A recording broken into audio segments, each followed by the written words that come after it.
Hi, Pashi. Hi, Sufi.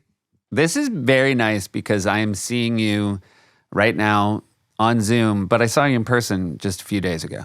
Yeah, at the draft. At the draft. This is an annual event. This was our 18th year of our fantasy football draft. It is me. It is Pashi. It is 10 of our college friends, some of the best human beings I've ever been lucky enough to meet. Hands down. We get together once a year for our in-person fantasy football draft. And the most wonderful thing about it is whoever wins the previous year gets to pick the location of the following year's draft. And let's be honest, if there wasn't a Family Trips podcast, we wouldn't have been where we ended up. Yeah, because our good friend Derek Vandervoort, who keeps winning, he won 3 years ago, he won this year, and actually pitched an idea where he thought the loser of the league should have to host the draft because it's a lot of work. Yeah, right. I should know, right. You don't just pick the location, you then are in charge of organizing a draft. Right. But he proposed that rule and was shot down forcefully by the rest of the people. We decided we only wanted drafts hosted by winners. We didn't want a weekend hosted by a loser. But you know, Derek also listens to the podcast and has listened to you kind of run down the whole idea of the Grand Canyon since we started this. And he sent me a message early on in his planning, and he was like, "What if we went to the Grand Canyon for the draft?" And never occurred to me that I could get burned this way. I felt I was so Grand Canyon proof in the way I was living my life. How would I be forced to go to the Grand Canyon? And by the way, when we started this podcast, people said, "Oh my God, you should record one at the Grand Canyon." And I said, "No, I don't have time to go to the Grand Canyon. I've got 3 kids. I got a full-time job. I'm not taking a leisurely trip to the Grand Canyon." There's only one time a year where I leave my family, and that's for my fantasy football draft. And that's certainly not going to be at the Grand Canyon. And then DV, that's what we call Derek. Derek pulled the rug out from under my feet and sent out an evite to the Grand Canyon. Yeah. And we didn't stay at the Grand Canyon. We weren't camping. No. And we didn't stay at a hotel because that's not our style. We like to just be together as much as we can be. And so he rented this ridiculous Airbnb in Flagstaff. Ridiculous because of what a playground it was. It was incredible. There's Pickleball a court, volleyball court, bocce ball, axe throwing, horseshoes, pool Hot table, tub. ping pong table, golf simulator, golden tee, 2 sets of like sit down driving video game things, screening room. Screening room? Yeah. We did it. We went to this screening room and watched a little bit of the new Adam Sandler special. So funny. So good. Yeah. It was really a perfect weekend. And on Saturday, which was the day of our draft, we piled in 11 of us into a Sprinter van. We drove about 90 minutes to the Grand Canyon. And then thank you to Lauren Cisneros. Who works at the Grand Canyon Conservancy, a former guest on the pod. She hooked us up with this special area that people who work, park rangers, when they have wedding ceremonies, this is where they go. Yeah, a permitted area. Yeah. And we went up and we all piled out of the van and we went for the most beautiful, basically a mile-long hike? Yeah, mile out, mile back, I'd say. Mile out, mile back, along the rim. And I just was sort of toggling back and forth between laughing and getting seriously choked up at the idea that I was at this incredibly beautiful place because Derek was fucking with me. Yeah. It's one of the greatest pranks of all time because my favorite thing of the year is the fantasy football draft. Obviously, everybody who listens knows how I feel about the Grand Canyon, and he basically tied the two together and dared me to go, and I went. And you know what, you guys? It was fantastic. Yeah. I feel like when you get pranked, what you don't often say afterwards is thank you. Yeah. But this was, you got tricked into going. Yeah. And it is truly awe-inspiring, the Grand Canyon. It takes your breath away. And it's bigger than everyone imagined. sort of as the fellas walked up to the rim and saw it, it was taking people's breath away. And it's, we beautiful. did have a shout out to our friend Brian Stanchfield. He was our safety and security expert or chairperson? Officer. Yeah. He was very made it very clear that we were not to get within sort of 10 feet of the rim. Yeah. That's due to a lifetime of clumsiness that he's witnessed. Yeah. Also, where we were had this little sort of jutting point that sort of juts into the canyon called Shoshone Point. Shoshone Point. Google it. And there's a little like rock formation out there, and you could take a small trail that gets you out to the point, and then you could sort of stand at this rock formation and be surrounded like 270 degrees by sheer fall off. Now, before you say what kept us from going out there, I also want to stress I wasn't going out there. Oh, yeah. Yeah. That looked way too precarious to me. Yeah, I definitely wanted to go out there, and I was headed, and along with several of the fellows, we were headed right out there. Not only was I not going to go out there, had you gone out there, I would have had to turn my back. For real. Talking about it now, the fact that some of us wanted to go out there, I was so happy for what happened that both prevented it and was cool to look at. The floor is yours. So there was a small single trail to get out there, and there's a flat rock sort of right as it opens up a little bit when you go over the sort of skinniest part of the trail. And laying on that flat rock was a ram with the big old curled horns. I hope it was a ram and not something else, but it sure looked like a ram. A grown-ass ram.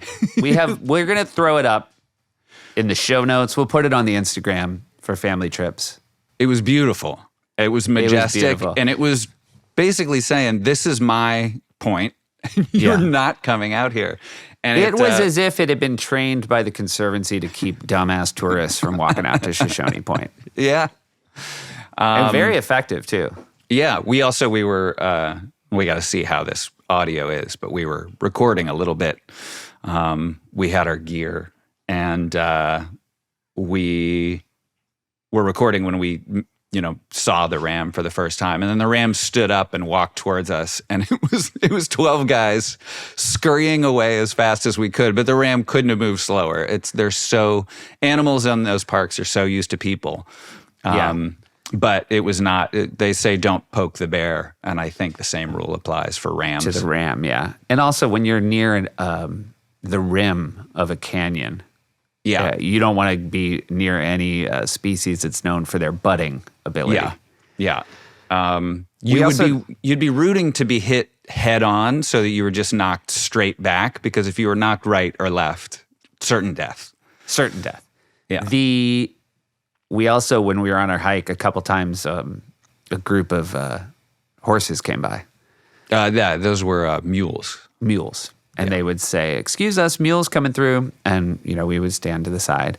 And the guide who was leading the group, the second time she saw us, because they passed us twice on the way there and on the way back, she said, "What are y'all doing?" And our friend Jake said the one thing that I never would have said. He said, "We're here to do our fantasy football draft." And it was like he said to her, "Banana toothpaste hockey puck." Like, yeah. She was like, "All right.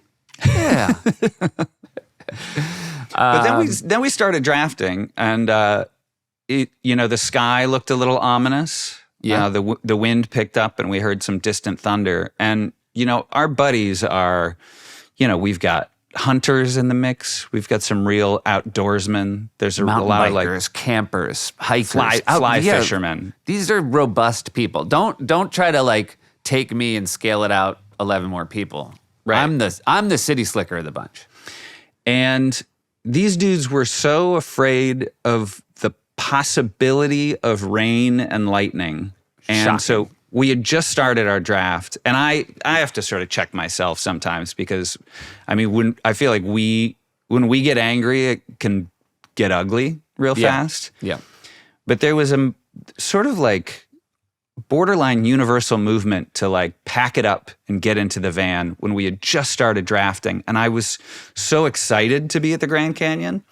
And I definitely turned into a little bit of a baby. And I was But like, not more of a baby than the people who wanted to leave because it was a light rain. right. And people were talking about the dangers of lightning. And I was like, but what lightning? Like, just because there's thunder doesn't mean there's lightning. I do believe Stanchfield pointed out there were like 100 trees that had clearly been hit by lightning at some point. Sure, but there was no lightning at the time. There was no lightning. Look, I'd be afraid if I was a tree, but we good. Yeah.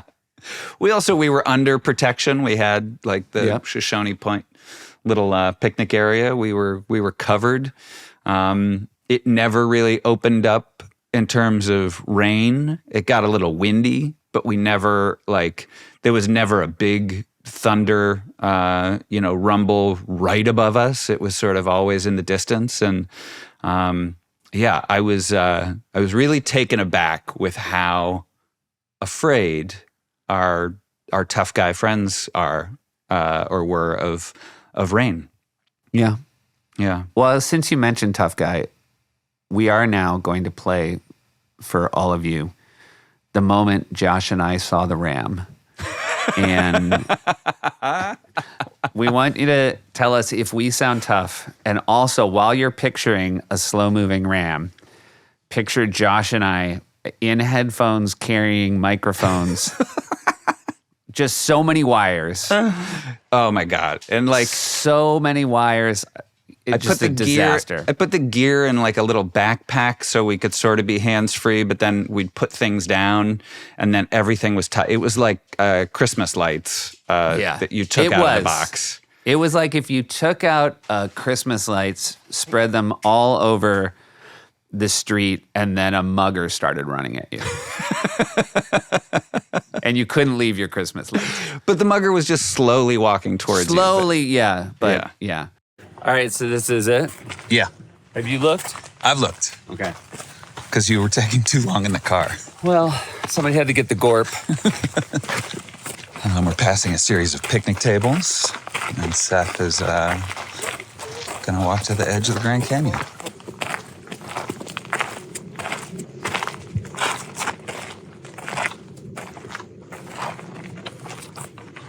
Well, I mean, it's spectacular. Yeah. Yeah. I feel like a lot of our guests have said this, but it's massively big.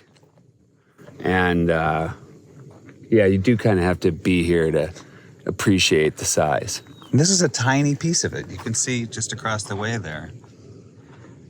Those hills, there's so much beyond those. Yeah, but at the same time, I feel like what I'm seeing is enough. You know what I mean? Yeah. Yeah. I'm really happy I'm seeing it with you. Yeah. Yeah. So here we are. Now we're going to go have our fantasy football draft with these dopes. We're going to go for a hike and eat some gorp and then have a fantasy football draft in the edge of one of God's great creations. So, what are we on, the South Rim, Posh? We're on the South Rim at Shoshone Point. And there's a really cool rock structure that we'd love to go visit. It looks like a miniature version of those Easter Island. But why don't you tell our listeners why we can't go visit it, Posh? There's a ram.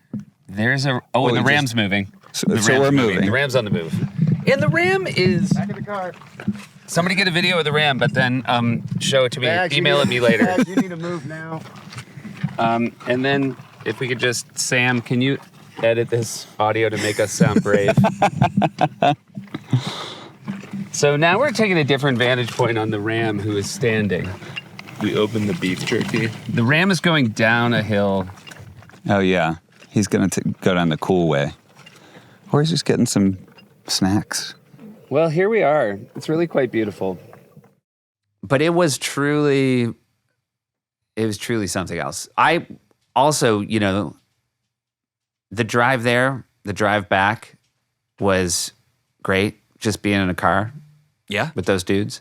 Yeah. And this is something you started doing at the draft, which is why this podcast ends the way this podcast does. Every year at the draft, you write and record a song about all of us. Yeah, I adapt a song. Yeah. You adapt a song about the draft. And so there's the annual playing of the draft song. And it's so funny and so special. It's one of the reasons I told you when we started doing this, I think you have to write a song every week. Yeah. I feel like it was maybe one of the best received songs you've ever done. Yeah, it was a good one. It was a good one. It's they're certainly not safe for work. No. I try to clean them up for the pod. And the guys have asked if I can send them through, and I might record a clean version if they want to play it for their kids. Yeah, interesting. Yeah, they are a little dirty. But you know what? Come on, But guys. we're 12 guys. We're 12 guys in a fantasy football draft. All we do is make fun of each other. Yeah, I mean, I don't know. I mean, the fact that we played a lot of pickleball, I just kind of assume that I'm going to come home and say, I popped my ACL. But don't be mad. It was during non-competitive pickleball. And so everybody kind of came through unscathed. And it was really something. I mean, shout out to Derek. Shout out to that entire group of people. Yeah. Thanks to Airbnb who set us up. It Yeah. was really a cool place to be. And had we known the host's name, I would sing your praises. But it was really cool. And this is also really cool. Josh Gad, somebody whose work I've known for a long time, just had him on the show this last year for the first time. Lovely in person.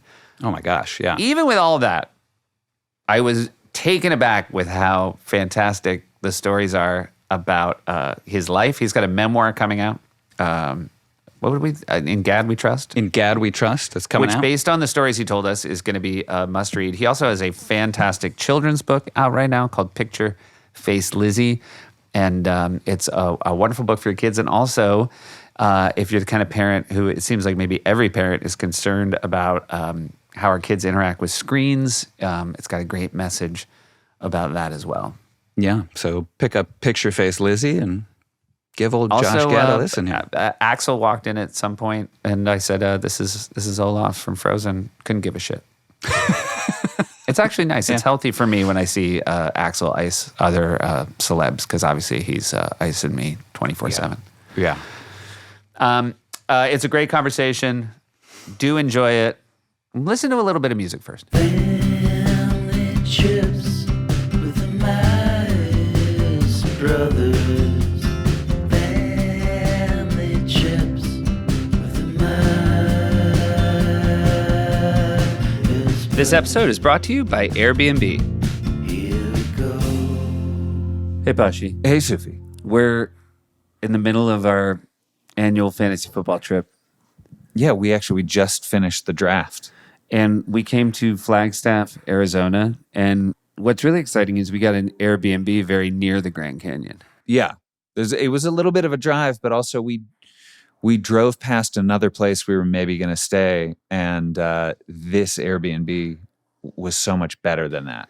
And we've been doing this draft now for 18 years, and we wanted to do a quick segment called Airbnb versus used to be. If you're hearing some background noise, there's some ping pong, maybe it's beer pong being played in a game room. But this Airbnb, it has a bocce ball court, a pickleball court, a basketball court, a volleyball court, a golf simulator. Also, if you're wondering why we're playing beer pong, we are 22 years old. This would actually be a case where Airbnb and what it used to be are very much the same. Yeah. When it comes to playing beer pong. Yeah. One of the biggest differences, of course, is we can all hang out in one room, which is very nice when you're in Airbnb like this, that is obviously built to entertain. We've got 12 people, so spacious, and everyone has their own bed.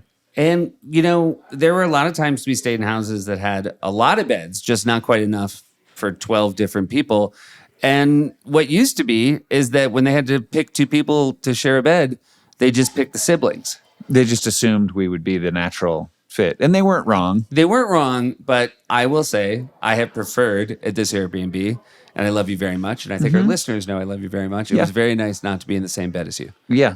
In the past, we've slept in a lot of like children's beds. I remember definitely when you take over a child's bedroom, you don't feel like a good person.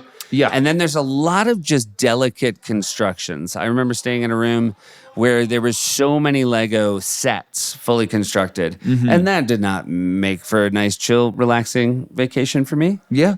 Yeah. To be amongst the Legos. Yeah. Well, our friend Mike was at our friend Derek's house a couple years ago and stayed in his daughter Bree's room, and Bree had left him a note that said, "You please don't cuddle with my stuffed animals, but you can read any of the books." Yeah. Which is nice. That's very nice. Yeah. And Mike has since regaled us with all the books he read. He was just telling us about this new one he picked up, where I guess it's about saying good night to the moon. Oh. So yeah. Yeah. He didn't ruin the ending for us. It's a good way. It's a good way to close the day. And of course, the most famous, of course, is our friend Stanch once was in an air mattress for 3 straight nights. And every night he would go to bed with it fully inflated and it would just slowly deflate. And he would just wake up on what was a very thin piece of plastic. Which he's such a nice guy that he would tell our host, "This is great. This is great." You know another thing I love about being in an Airbnb versus all staying in one of our friends' houses? What's that? The labeling on where to put stuff back. Oh, Like yeah. we're at a house right now where every single drawer in the kitchen is labeled, utensils, cooking gear, pans. And I'm going to admit something. I'm very embarrassed about how things used to be when we were at our friends' houses.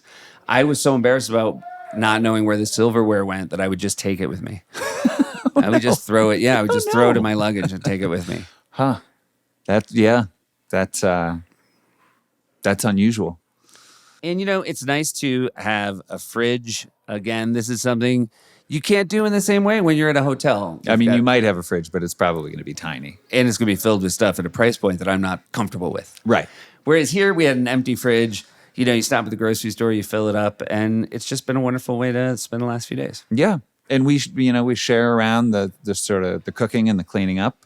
And it lets us sort of live and be on vacation in a way that we like. And not that we don't like other people, but we sort of don't want to be around other people on a weekend like this. I have always thought you just don't like them. No, I love people. Okay, good. I love people, but being at a house where you don't have to leave and we're making food and we're sort of cleaning up, I like it.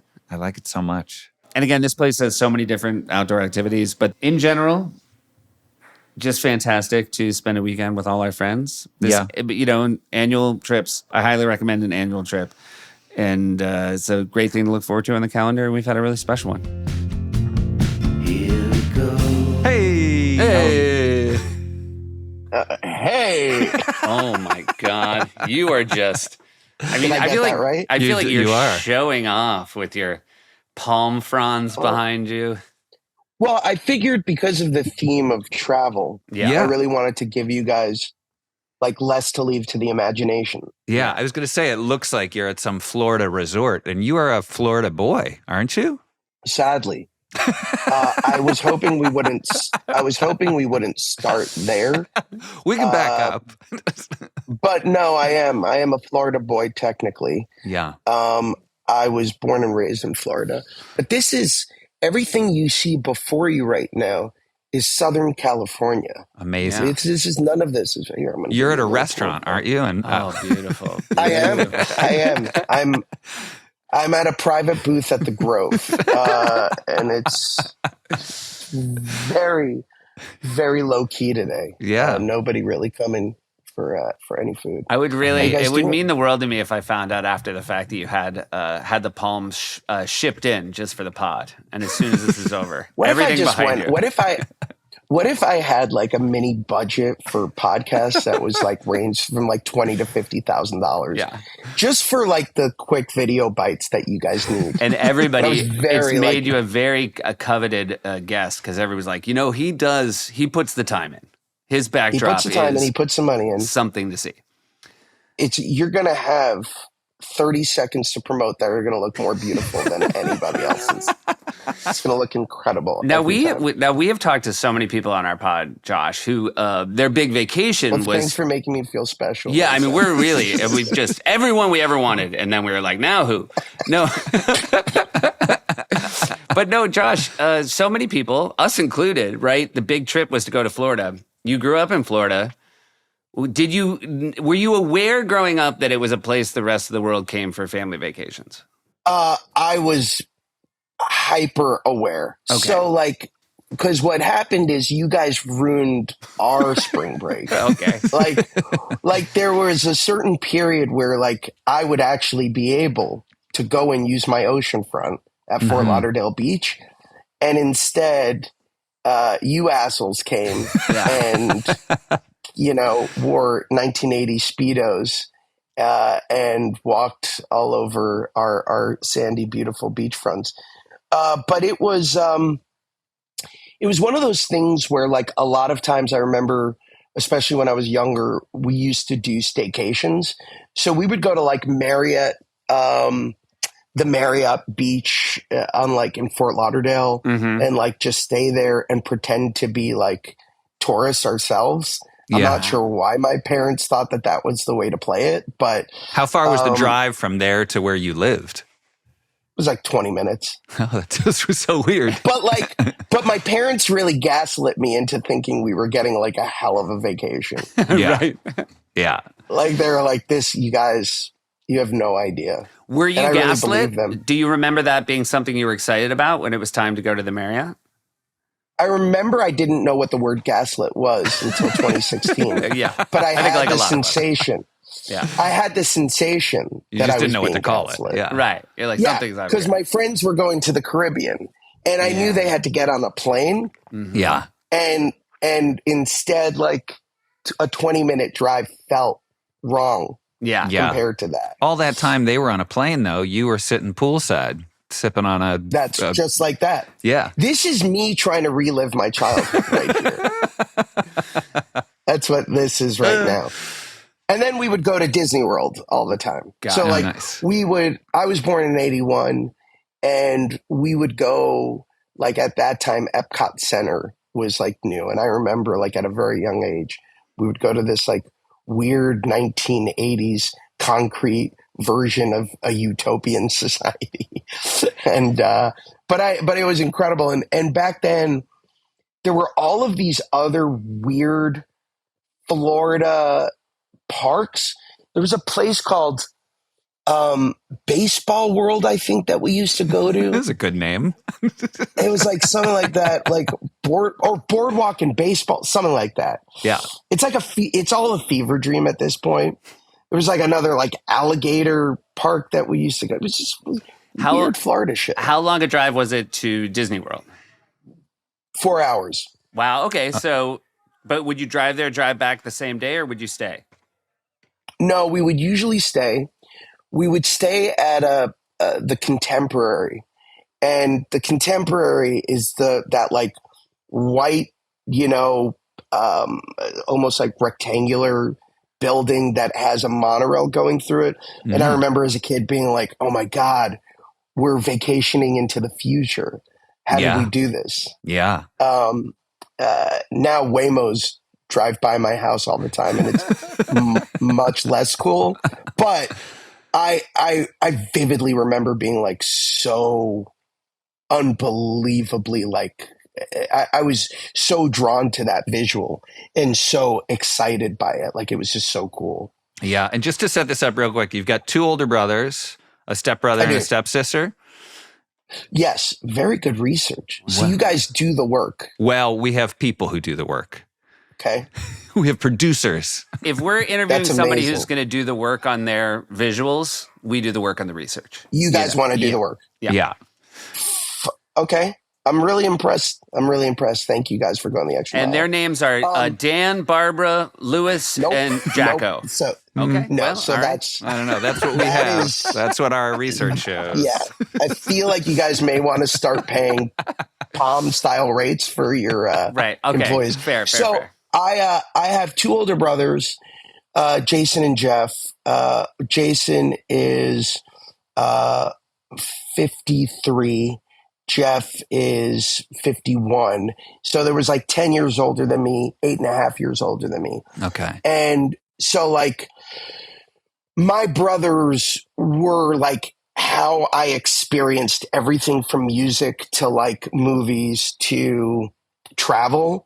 So, like the first album I remember listening to the first song I remember listening to vividly with my brothers was It's the End of the World as We Know It, REM. And like, I remember watching the first Nightmare on Elm Street at like 4.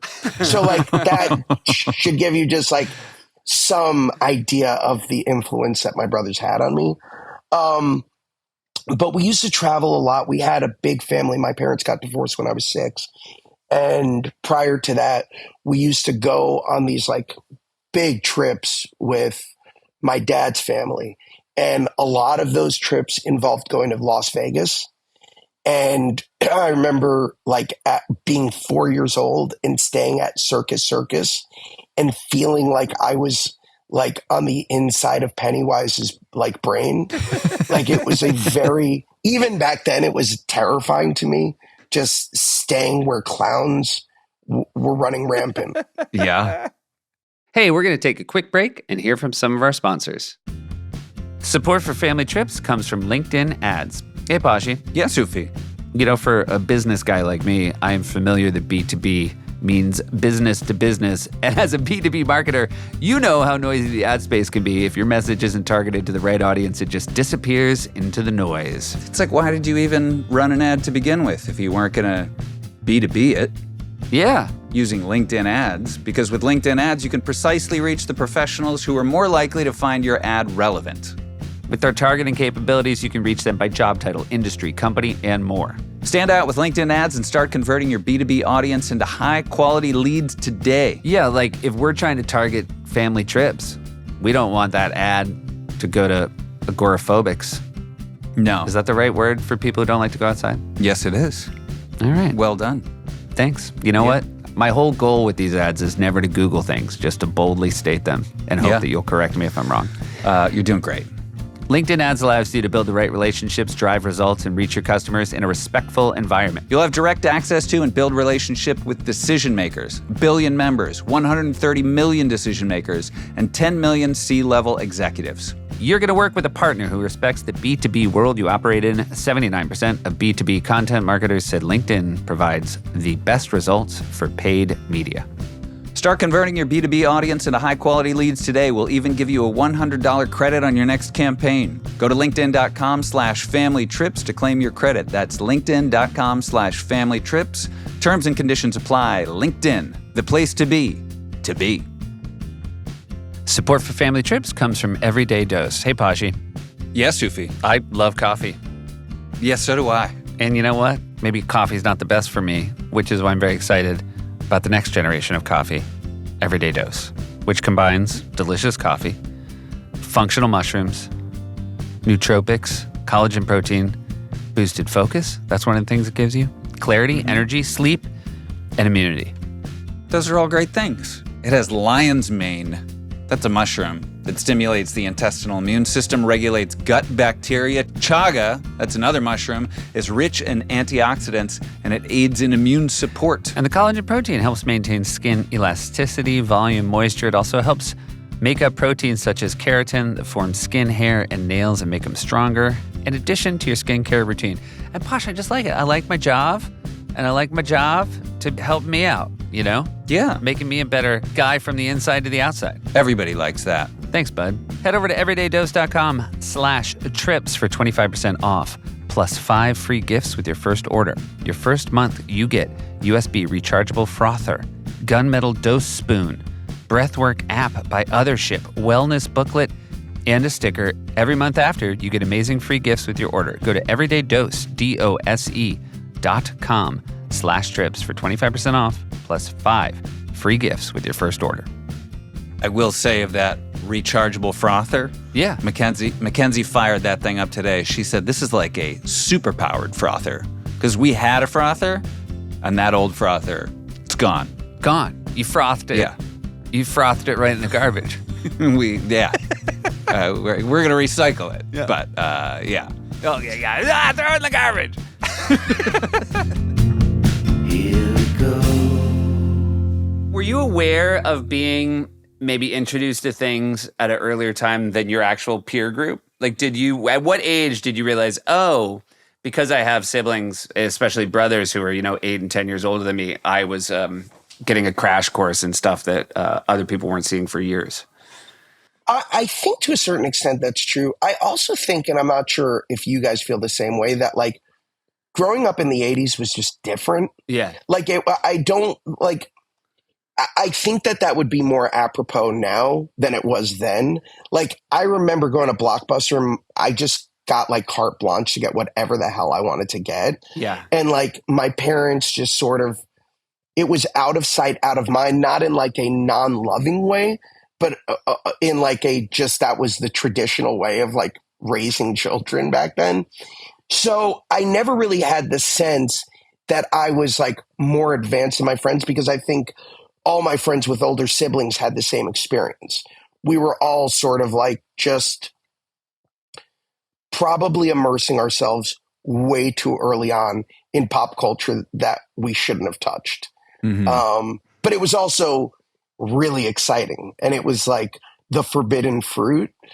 And, I remember, especially going back to like when we would travel and stuff, my parents would leave us in the hotel room, and, my brothers were ridiculous. They would make like prank calls and do like just dumb 80s shit that kids would do. Like before you had cell phones and had like ways of keeping yourself busy, you created them. But no, I never felt like, oh, I'm more advanced.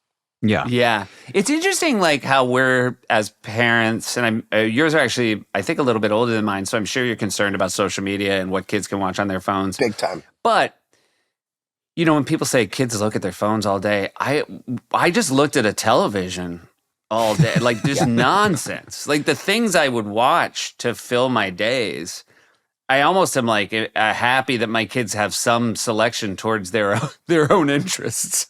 Oh no, and like I was watching like Halloween, and I was watching Friday the 13th, and I was like, my girls are 10 and 13. I only just let my daughter watch her first rated R movie, and a part of me is like, that's ridiculous. Like, why am I doing that? Like, it feels like I'm being hypocritical. But at the same time, I'm like, what the hell were my parents thinking? No wonder I have lifelong anxiety now. Like, what was happening in the Gad household? But if you were watching things like Halloween, Nightmare on Elm Street, I almost would feel like you would be fortified against sort of the fear of clowns at Circus, but you were afraid of all of these things, but you continued to consume them based on who you were around, your brothers primarily. Yeah, I think that like I was terrified, but I also, there was nobody to complain to, so I just like held the fear in. And like if Freddy Krueger was gonna come and haunt me in my dreams and massacre me, then that was just going to be something that would happen, and I would have to stay up and avoid sleep and REM at all costs.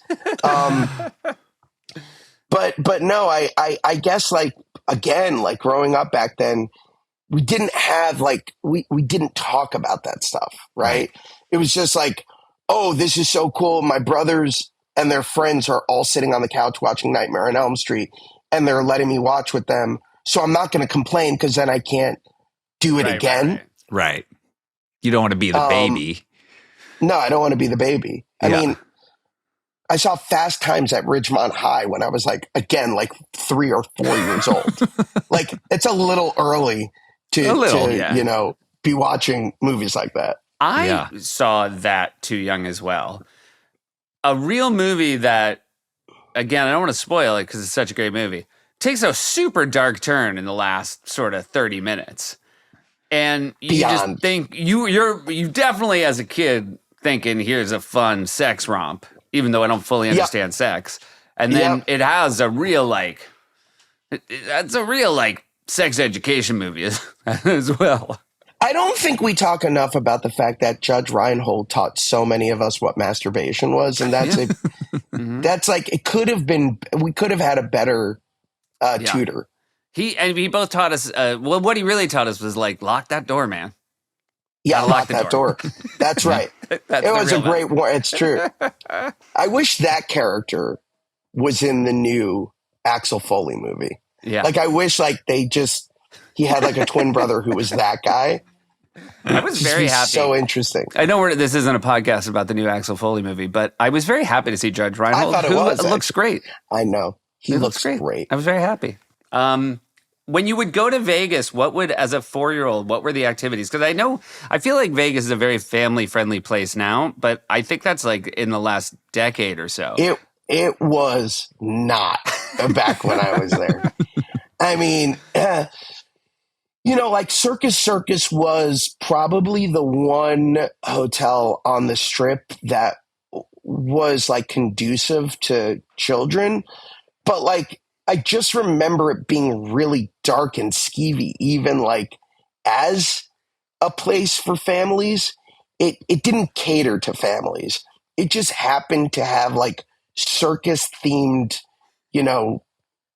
slots, gambling tables and slots. Like there wasn't like they didn't go out of their way to like, here's a circus show, kids. It was like, here are people smoking in front of a circus themed slot machine. Doesn't this make you happy, child? Who Step on down. Who was the dream destination for? Was it your dad? Did he want to go to Vegas? We had a bunch of family in California. And so I just remember that we would come out here like once a year, and we would basically do like all of the like National Lampoon Vacation things. Like I remember going to the Hoover Dam, and I remember water skiing. What's that lake right next to Hoover Dam? Lake Powell? Is it Lake Powell? So I remember we rented a boat, and we would go water skiing, and we would go to like Universal Studios and Disneyland. And we just sort of like, did the whole California, Nevada thing. Mm-hmm. But it wasn't like, I got to go to Vegas. Years later, I talk about this in my book. By the way, this is perfectly on theme. I have a bronchial infection that I just caught on vacation. Oh, great. So it Congratulations. feels really nice. Yeah. Thank you. So my dad, after my parents got divorced, my dad once took me to Vegas by myself. And I remember at like 7 going to my first burlesque show. And it was such a dark and like scary thing. Like what should have been like, oh my God, this is so titillating, was like, why are they letting me in here? A. Yeah. B, what happens now? Like, I remember like those two thoughts. Does your dad have a conversation with you afterwards and say like, hey, what'd you think, Josh? No. I mean, it was very much a, hey, isn't this how fathers and sons bond? And I was like, no, this is not. This is not the way it's done. And for him, the birds and the bees stands for burlesque. That was yes. The bees stand for breasts and burlesque. Yeah, check out these birds at the burlesque show. In general, I feel like burlesque is a really good way to like almost de-horny a young man. Yeah, you know. Yeah, what I mean? I definitely like that was not the introduction that would like, pave the way for me to be like, man, women are, I was just really like scared. Yeah. It's like that. Have you ever seen the movie Chaplin? Yeah. Like, it's like that early scene in Chaplin where like his mom has taken him to, like backstage, and like all these women are undressed, and it's just way too young. And then he just like, I guess essentially becomes a pedophile the rest of his life. Like these things don't end well. They like just backfire. Like, and it was just traumatic for me. I wasn't titillated at all. I was just like, this is really dark and scary. It would be funny just all these years later if you just always were wearing tassels and people said, why is that? And it's like he saw burlesque at a way too young an age. There was that, I don't know what the cartoon was, but that cartoon where the wolf is watching burlesque and his like eyes pop out of his head. Yeah, it's a Tex Avery cartoon. Yeah. Yeah. Like to me, that's what. Oh, yeah. That's what burlesque, like that's the first I ever saw of it. And then I've like, maybe like 15 years ago, I went to like a proper burlesque show and I was like hooping and hollering like I thought you were supposed to do at burlesque shows, and everyone was like, "Hey." And I was like, I need to like respect the craft. Isn't the whole thing? It's a very formal event. Yeah. It and is I was like, it's a very formal event. I wanted to like stomp my foot and like mid 2000s. It was a thing that was happening in LA, and I felt like it was almost like it was the long dying tale of like the swing dance movement. You know, that like they were like that. Yes. They were like swing dancing, and then people were like, ooh, burlesque is also a thing that nobody likes anymore that we can trick into thinking is good. Yeah, I think that was also like post Moulin Rouge. Like everybody was like, we should have a place where women can die of consumption without, any regrets. With nothing, like as they cough out their last breath in an alleyway, but nothing but a feather boa to keep them warm. Just like wrapped. Exactly. When you just back to Epcot real quick. I've never been to Epcot. So what is it seems like, and Seth, I don't think I've never been. And can I say it before? I'm going to let you say your thing. Even as a kid, it sounded dumb to me.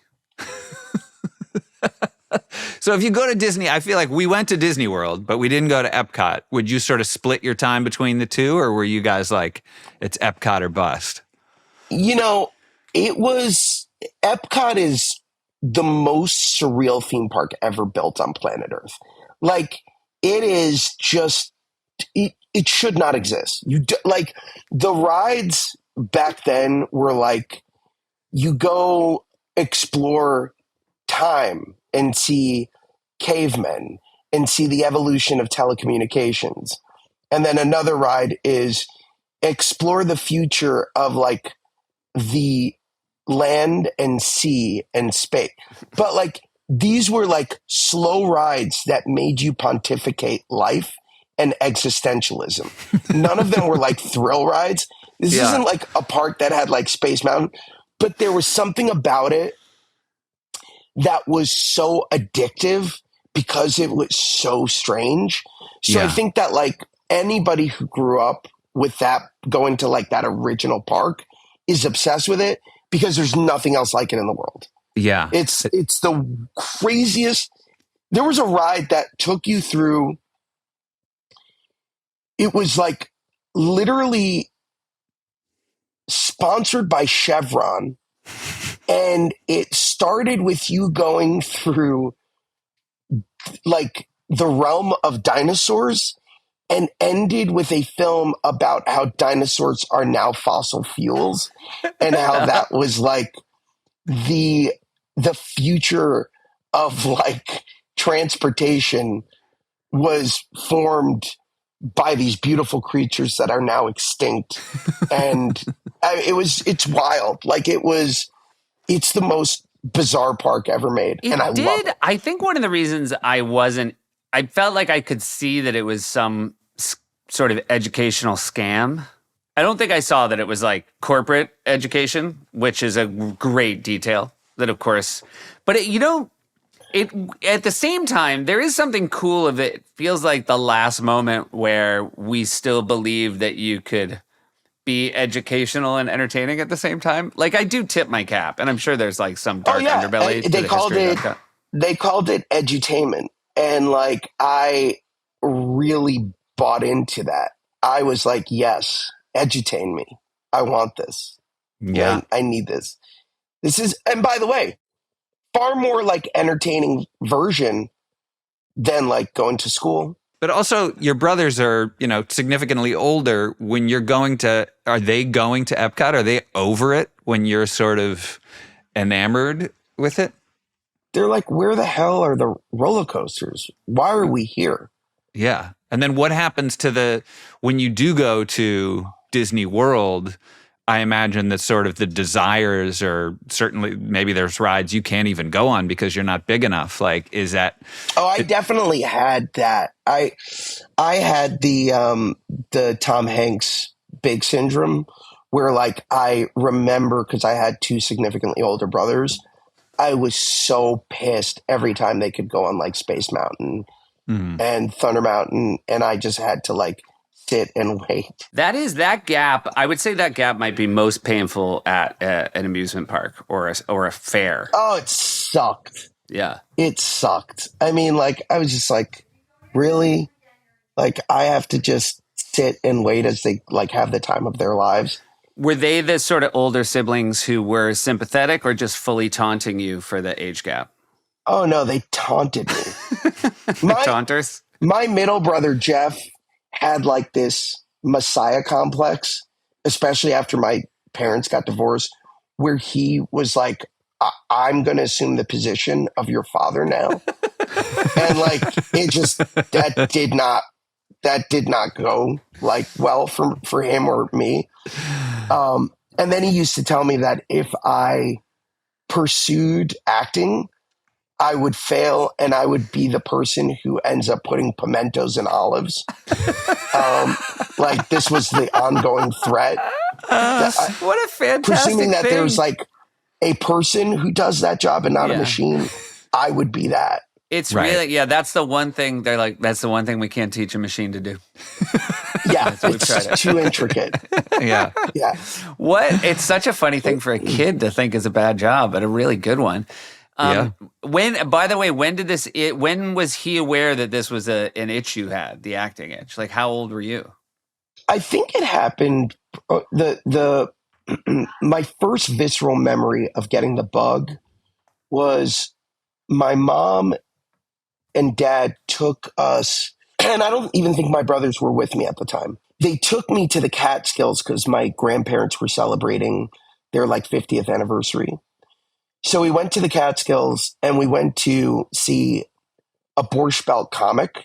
Mm-hmm. And I was like 5 and I was laughing harder than anybody else. And I had no clue what the hell the jokes were even about, but I knew I loved whatever was happening.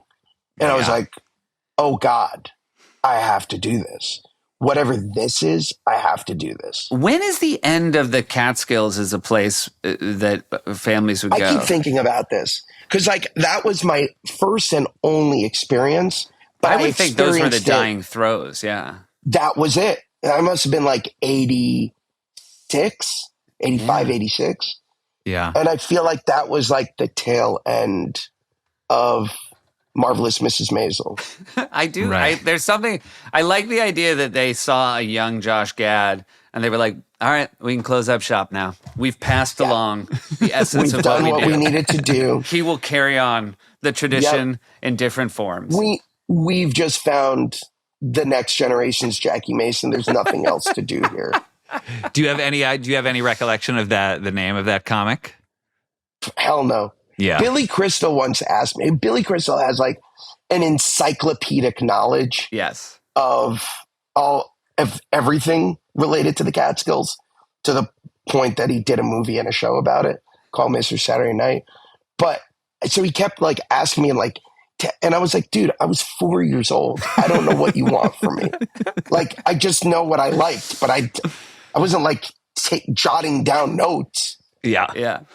Or if you were, your penmanship probably was so bad. Terrible spelling. Especially with Yiddish names. That was awful. You said Vegas, sometimes you had like a lot of family. Would the California family and Florida family like converge on Vegas? And would you roll deep? Like how many people would you have on a big Vegas trip? There were probably close to 20. Wow. So there were like 4 families. And we would roll up in like, we would come from Florida. One of the families would come from New York, and then the others were all based in California. And so we would just, it was awesome. I mean, it was like, post the divorce, we kind of like lost touch with that side of the family, but I have very fond memories before my father cheated on my mother of of really swell times with the whole gang. Would you sort of stay together as a unit, like with 20 people on those trips? The kids absolutely would. And so, are you at the pool? Like, what are the kids? What kind of trouble do you get up to as a group of kids in Vegas? I remember I remember vividly we would go to the pool. I have another memory. So my dad, of all places, worked in Colombia. Okay. So my dad, right? Yep. Just go with it. Yeah. Weirdly, our dad has done some work in Colombia. So you're among Is that friends. true? In Medellin, yeah. Yeah, Medellin. He's done some coffee work. Coffee. Okay. Some Hard import quotes Yeah. on coffee. Weirdly, my dad continues to live and do work in Colombia. Okay. Does he really? Does he still spend time there? Yes. So my father was in the emerald business. Okay. And when I was when I was 4 years old, I remember we went there again with like the full family. And I just like have these vivid memories of like being in the jungle with my brothers and the family. And we would just play like, there were these toys that came in like, I don't even know how to describe them. They were like these green eggs and you would open them and there would be like a surprise in them. I just have this vivid memory. Do you remember that? Yeah, you'd get them like a lot of like grocery stores. You'd put like a quarter in a thing that was like next to a gumball machine. And So like that's the kind of shit we were doing when my father wasn't taking us on like open door helicopters, which is a real thing, where I literally thought I was going to die. How old was that? How old do you think you were for your first open door helicopter ride?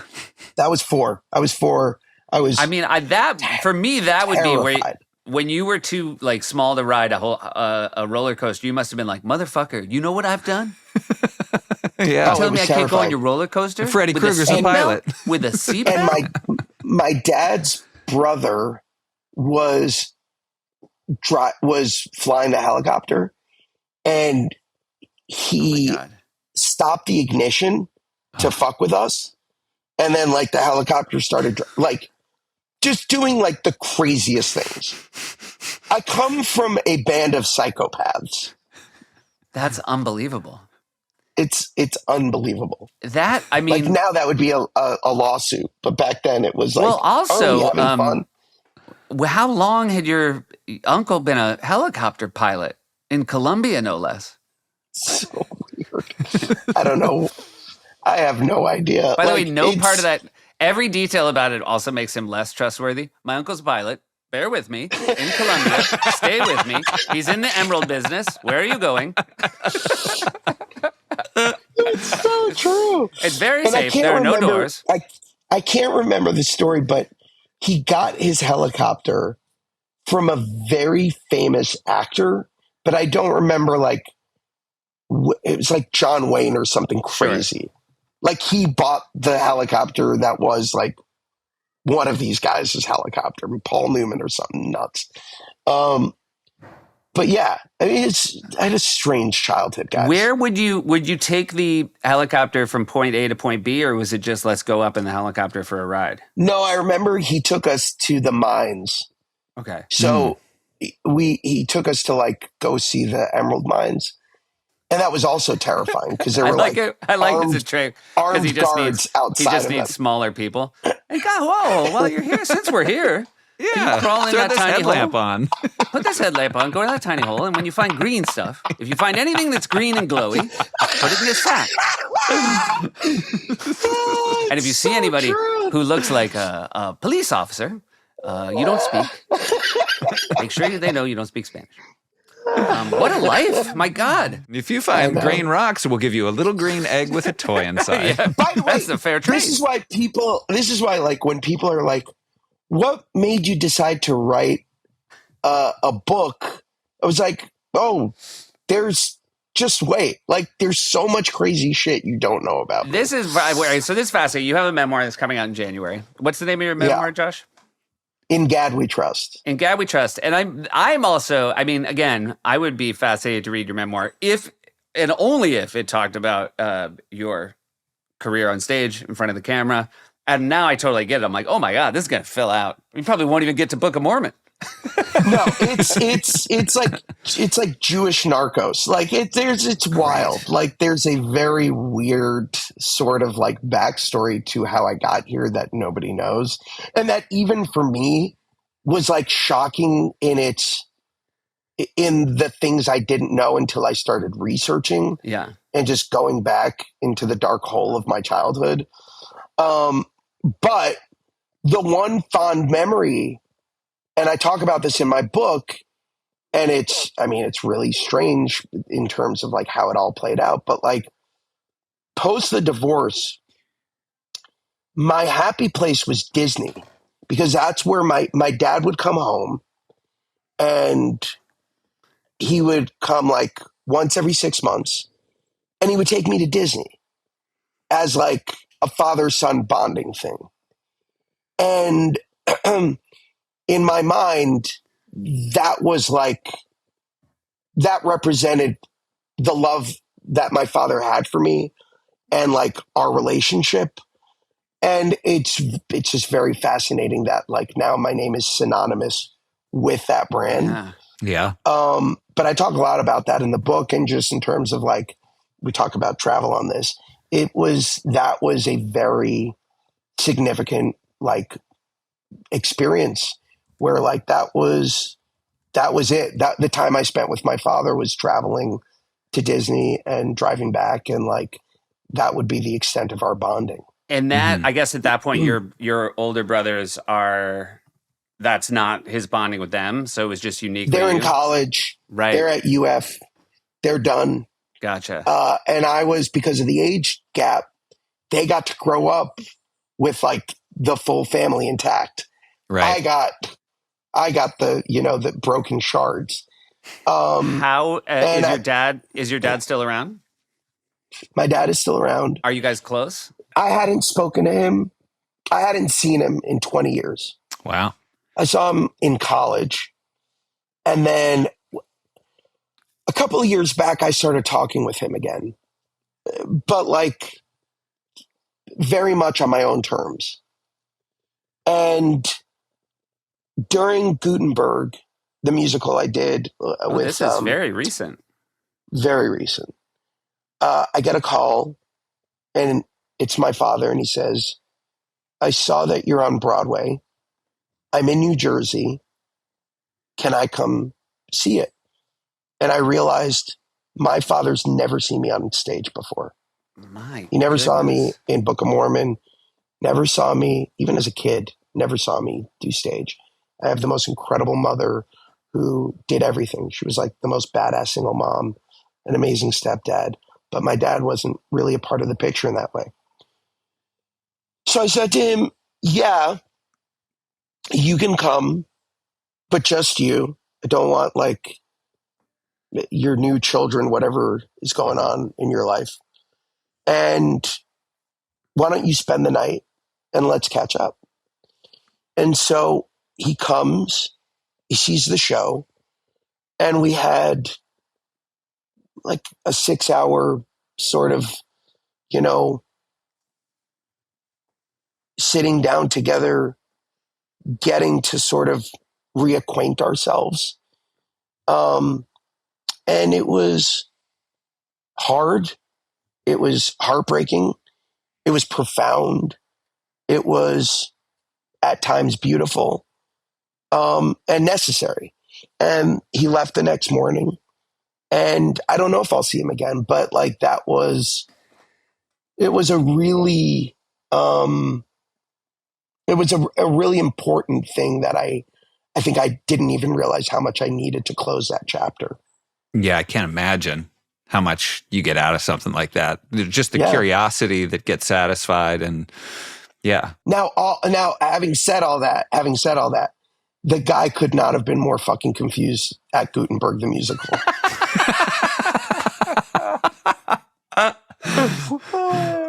English is not his first language, and he was lost. He loved seeing his son on stage, but was like, what's happening? How? But so what was he speaking when you were growing up?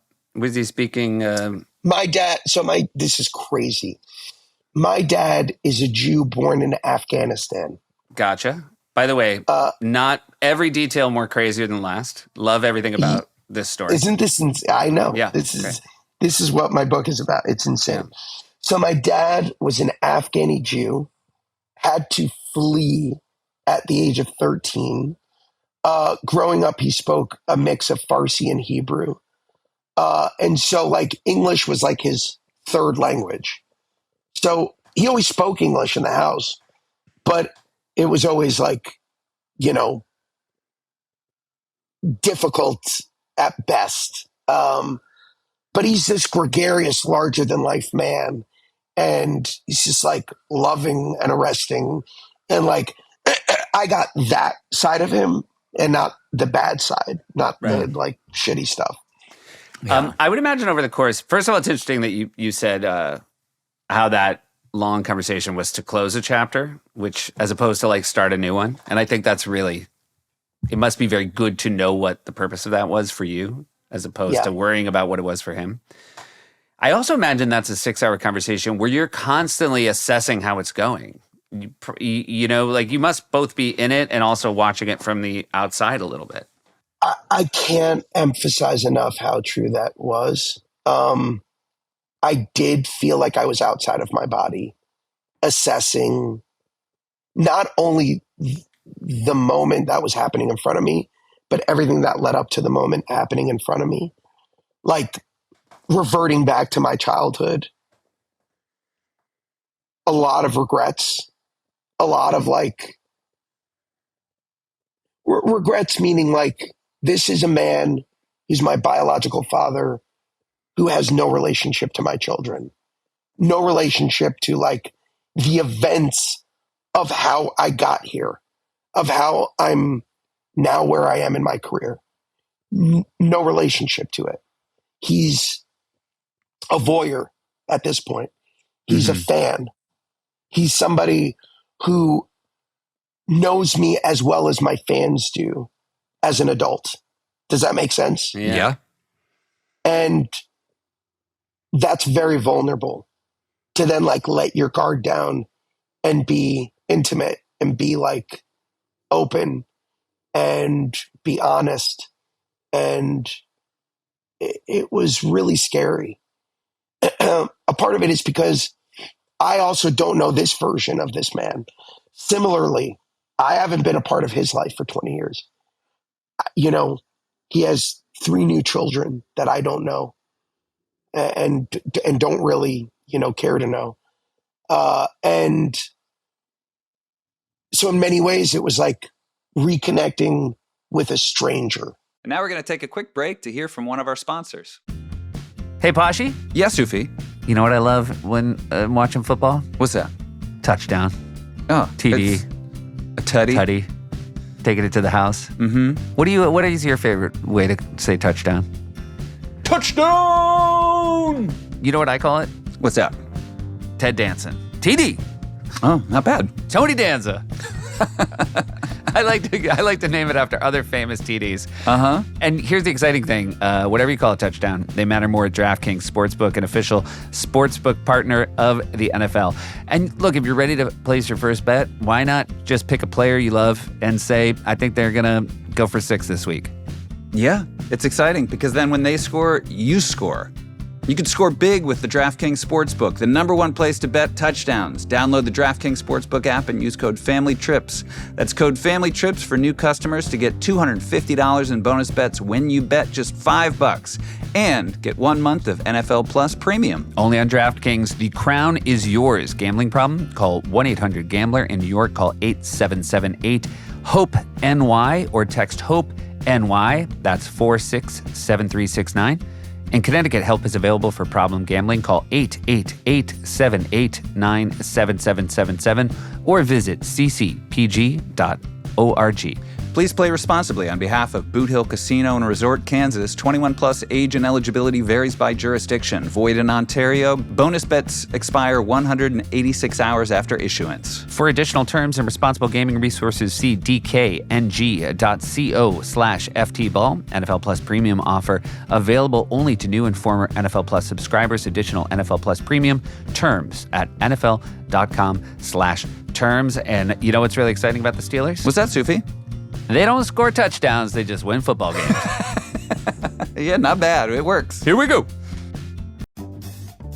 Hey friends, Ted Danson here, and I want to let you know about my new podcast. It's called Where Everybody Knows Your Name, with me, Ted Danson, and Woody Harrelson, sometimes. Doing this podcast is a chance for me and my good bud Woody to reconnect after Cheers wrapped 30 years ago. Plus, we're introducing each other to the friends we've met since, like Jane Fonda, Conan O'Brien, Eric Andre, Mary Steenburgen, my wife, and Flea from the Red Hot Chili Peppers. And trust me, it's always a great hang when Woody's there. So why wait? Listen to Where Everybody Knows Your Name, wherever you get your podcasts. Here we go. So how old were you when your mom got remarried and you got also and the stepbrother and stepsister? Where do they fall for you in terms of ages?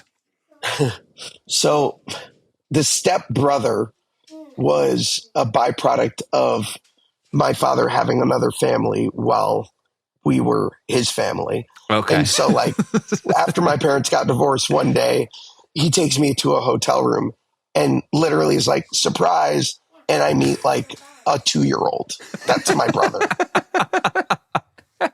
Which completely traumatized me. He should have put that baby in one of those green eggs and been like, open up the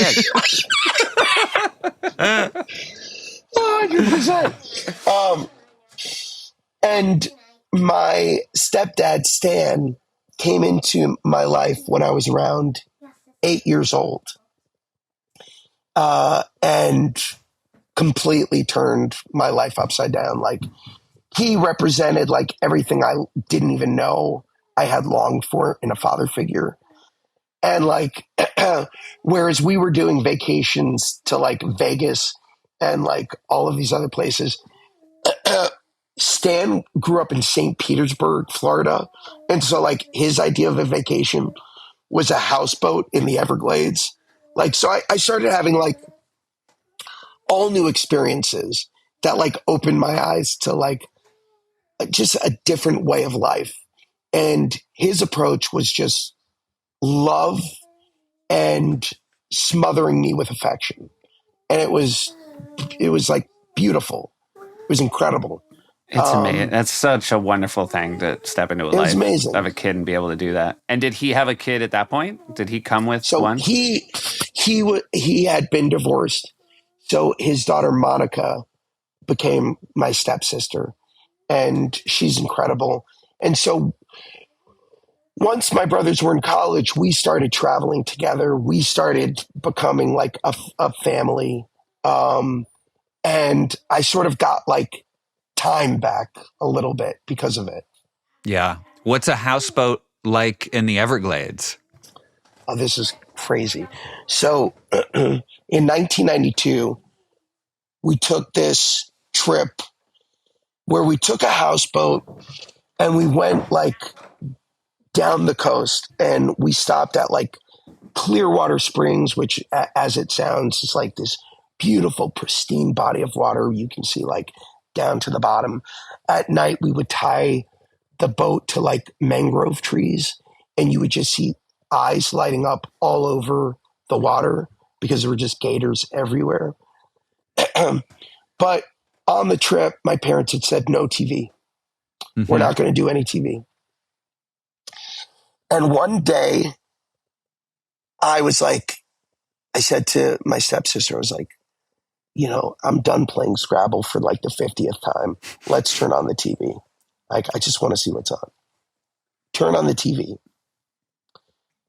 Category 5 hurricane bearing down on Hollywood, Florida, which is where I'm from. So there was a hurricane called Andrew that you I remember of. Andrew.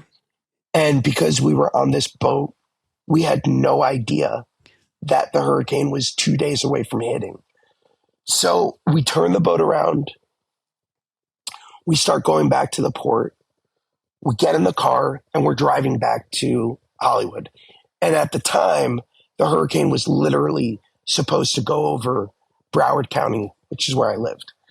And as we're driving down, we see everybody's driving north.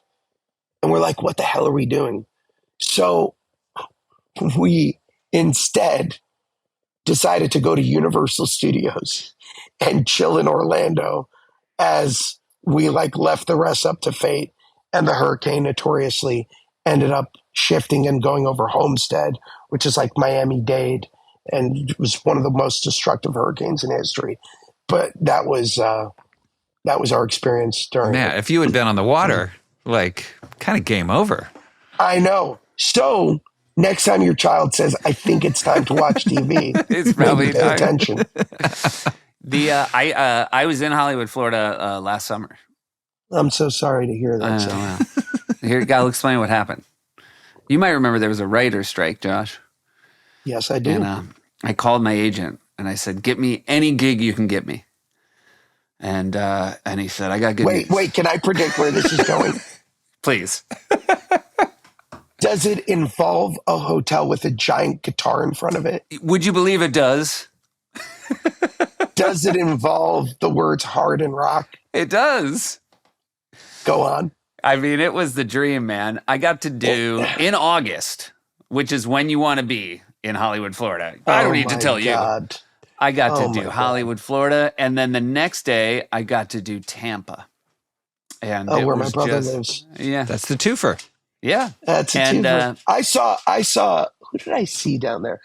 I saw Pete Davidson, and I saw the same show, John Mulaney, a couple of years back. Yeah, they were down there. My buddies and I, we were having a high school reunion, and we were like, let's just stay at the Hard Rock Casino. And it was. I should note. I want to stress. Great crowds, both places. Great crowds. Yeah, very fun time. I was to get from Hollywood to Tampa. You know, it's ultimately, based on when you get to the airport. I was like, I'll just drive. It's a 4-hour drive. Not. I would say if you're looking for the prettiest part of Florida, it is not the straight line. Nope. Just call me next time, man. I will. I'll just walk you through it. I'll just walk you. It might have been better to walk. Did you take Alligator Alley? I believe based on the number I saw, Yeah. It's a tough drive. That is a tough drive. That's it. And so, your mom, you talked about her being an incredible single mom, and obviously the two of you had a lot of time where it was just the two of you before. A lot of time where it was just the two of us. She must have, I would guess, be incredibly supportive of your performing career. To an extent that's almost unnatural. Like when about 3 years out of Carnegie Mellon drama, I was ready to call it quits. I was just sort of like struggling to like break in. I couldn't get arrested. I had a dream of being on SNL, and I kept sending in tapes. And like every time Ayala Cohen would get a tape, she'd be like, "Oh, this guy again." So like I just could never break through it. And I don't know why I decided to go from like 4 years of training in the conservatory to thinking I would get on SNL. But so like I had just kind of like shit away 3 years. And I call up I'd met my girlfriend, who would then become my wife. And I was like, you know what? I think I want to settle down. I'm tired of struggling. I want to be responsible. So I said to my mom, I'm going to apply to law school. I'm going to like my brothers. I'm going to go to law school. I'm going to get serious about being an actual professional. And she starts crying. And I was like, why are you crying? What Jewish mother isn't like thrilled that their son is telling them they're going to law school? And she says, I'm disappointed in you. I said, why? She goes, you've spent 15 years dreaming of becoming an actor and only 3 years trying to live out that dream.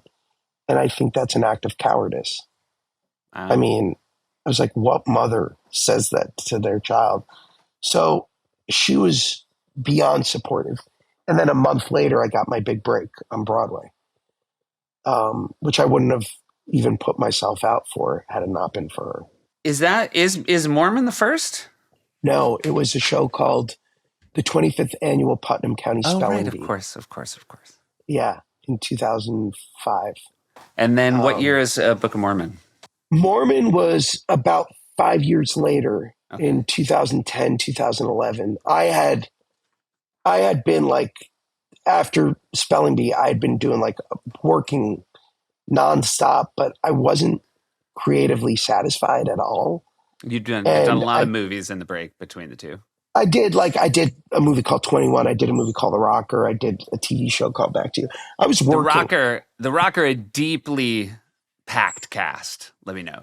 It's insane. It's insane. Bradley fucking Cooper, Will Arnett, Sudeikis, Fred Armisen.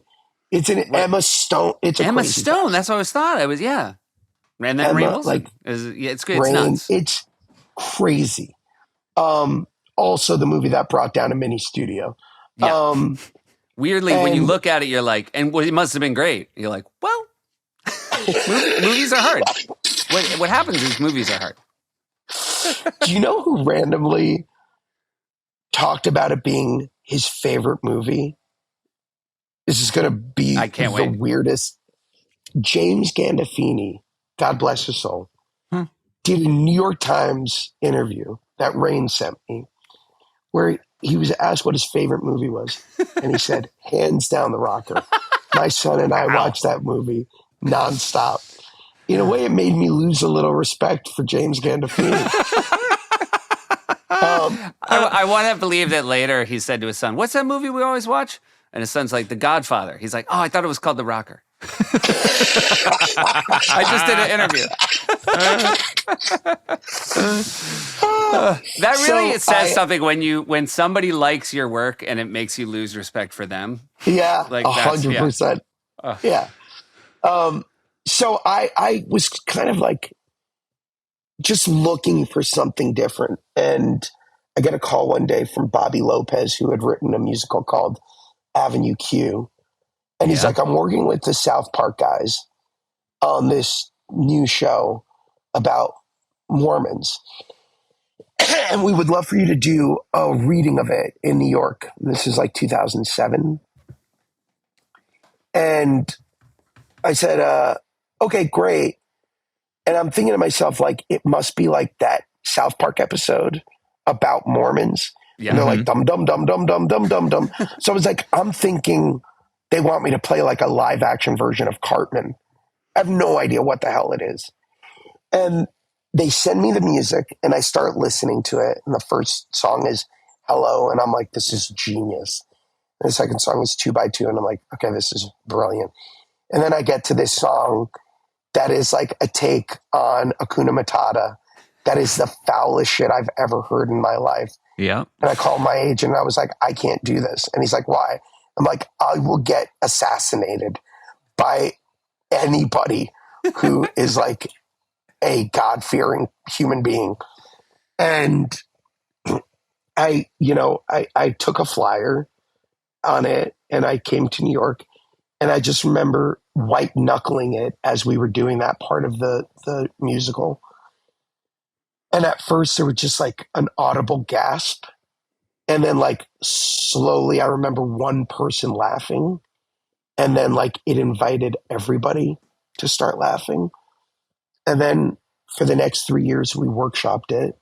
And then in 2010 we opened on Broadway and the rest was history. Yeah. Is it Hasidiba Ibawai? Is that the word? Hasidiba Ibawai. Yeah, it's like a good musical, you leave and you like remember things about it, but that I can remember a made up word is just sort of a testament to how good that musical was. And we saw it with you and Rannells. We saw the original Broadway cast. And I had seen it, and Josh, doesn't live in New York, and he was visiting, and I can't remember the last thing I've seen twice, but I was like, I didn't just want Josh to see it. I wanted to see him see it. Yeah. Like that's the kind of show it was. It was so good. Yeah. It was unbelievable. And the fact that it's still running 14 years later, I'm going to be honest. I thought we were going to close in 3 weeks. Yeah. Mm-hmm. I genuinely was like, we're going to close. And I'll tell you a quick anecdote.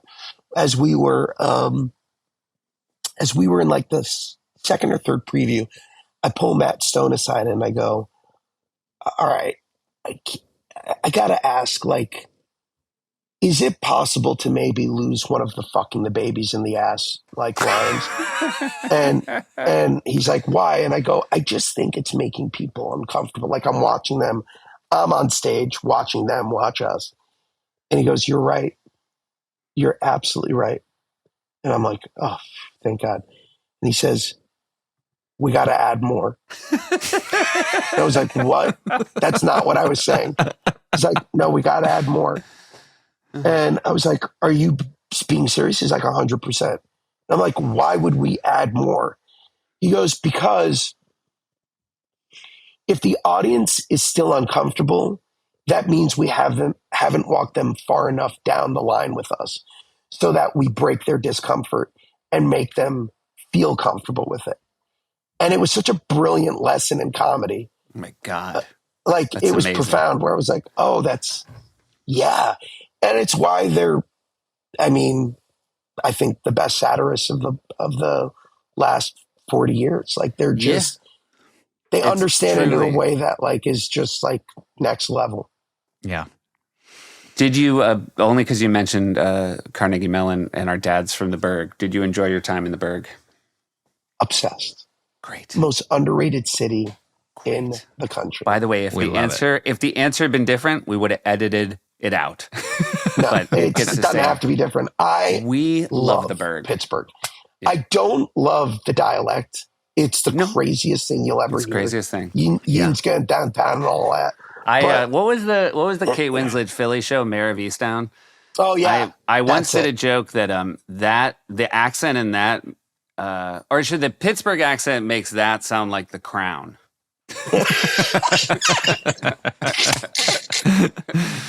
100%. It's the strangest dialect I've ever heard. But the best for us is we go to a Steelers game every year, and that's when the dialect is like in full effect. And it is You know that they closed the O? Yeah. Yeah. That was the original hot dog place. Best hot dogs in the world. I'm so happy you know. That was like the worst thing. I mean, outside of the worst thing, one of the true prices of COVID for us is the O did not survive COVID. No, but Permane Brothers did. And in fact, during COVID, I ordered Permane Brothers sandwiches through Goldbelly. Yes. And had them shipped to my house and would make it for friends to keep that place afloat. The O for the sadly uninformed was the greatest hot dog restaurant in America. The greatest and I think they had the greatest French fries as well. Yeah, like French fries. and students who went to either Carnegie Mellon or UPitt literally lived on the O. Yeah. I don't even know what it would be like now without it there. Our dad's friend Denny has restaurants, and he tried to get like whoever made the hot dogs for the O. He called and he was like, "Hey, I want to sell these," and they were like, "No, it's a secret, and like you can't." So whoever made them, that's You'll it. Never have them again. You'll never have them again. Yeah. I mean, I'm sure someone's sitting on that recipe, and they'll It's so different. reveal it again somewhere. It's called the original, but everybody calls it the O, and or the Dirty O. Or the Dirty O. I did stand up in Pittsburgh once, and I said they also call it the O because that's its health board grade.